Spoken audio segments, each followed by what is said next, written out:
Green Hell is a survival game at the heart. You're lost in the Amazon, you're surrounded by venomous spiders, venomous snakes, you're surrounded by natives, and you're basically trying to survive with food, water, and basically life, right? It recently released a co-op feature which I was lucky to try out with some of my friends recently, and we'd had a blast. So this is a review to kind of go into the co-op elements of it, as well as just some of the gameplay. So let's get into it. Green Hell's co-op mode is actually surprisingly well done. It's a 2 to 4 co-op, it's a sandbox survival, so the story isn't brought in yet, but I'm assuming it would be brought in later down the track. There's no real latency issues, and it's really easy to create a server, so you just need to set up through the game itself. You don't have to do any like Hamachi or anything that's really complex like some of the older games do. So I think it's really done well co-op. On the gameplay level, it's like, if you want to think about it like in real life, you can share shelter, you can share like the campfire, you can share certain elements, but you can't really share food or you can't really share water, right? So they do that differentiation quite well. I think it's very similar to like how you would think it is like in real life, where you can share certain stuff but you can't share others. I think that makes the co-op experience a lot more rewarding when you're doing it with your friends and you're trying to survive in the jungle, right? I really like Green Hell's survival co-op kind of features. It makes it feel like you're surviving with your friends and you're getting rewarded for knowing certain things. So for example, if you get bitten by a snake or a spider, what to do in that certain scenario. In the beginning, you don't really know, to be honest, and you're trying to figure out through the game as it goes. And when you know it, you tell your friends, right? Because that's how you're basically trying to solve the game's hidden mechanics and you're trying to survive together, right? So that's what makes the game so fun and rewarding. A lot of survival games, especially in a co-op element, tends to fail in this. They tend to end up kind of splitting you off and you're kind of doing your own thing.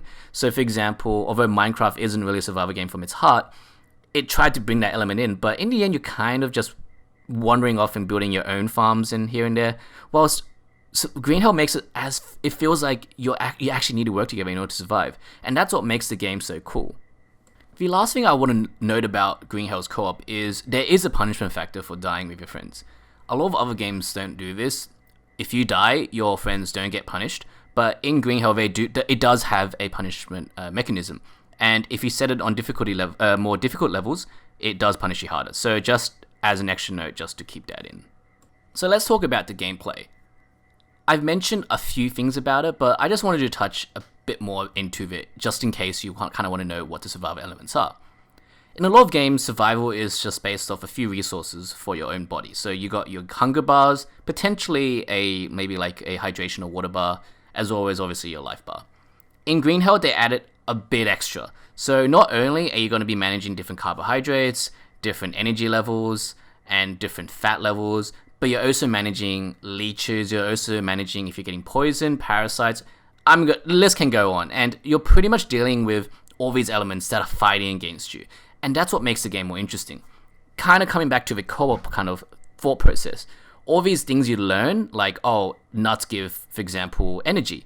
Well, that piece of information now is really important and you're going to tell your friends about it. And that's what makes the game so much more fun, because you're figuring out the game's mechanics, and that's what makes the co-op an extra level of fun. I personally think the user experience and user interface of your backpacks and how you craft is awesome as well. A lot of games, you just craft in like a crafting menu and that's about it. It doesn't really make it feel like you're actually crafting anything. But in Green Hell, you have a table like a rock and you're basically pulling materials from your bag into the crafting table, and you're basically creating it. And what makes it really cool is the game rewards you in trying different combinations. In the beginning, you basically don't know many recipes, and until you actually create it, you don't know what the recipes are. But by trying different combinations, like if you're picking up rope, you're mixing it with a stick and seeing what combinations it creates, the game rewards you, and if you do get the combination right, you just create the weapon or create whatever the tool you need to make is. And that's what makes the game a bit more fun as well.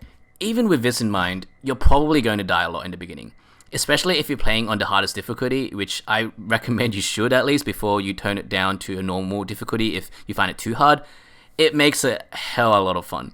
For us, we died 4 times in the first 4 nights, and to be honest, every death you learned something new, and that's what made it more fun for us, because in the end, you play survival games to try to figure out the game's mechanics, and obviously try to survive in the end, right?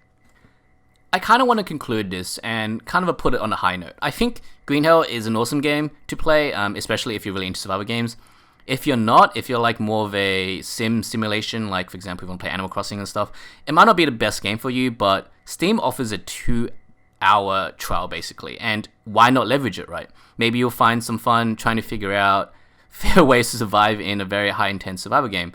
But I can definitely see the game more rewarding for players who do want to put the hours into the game and figure out its mechanics. And for the most casual players who probably don't want to do that and just kind of want a more relaxing game, well, it's probably not the best game for you. But overall, I think it's a very solid co-op game, and I'm really excited to play it more. Thanks for listening, and really excited to see you in the next video.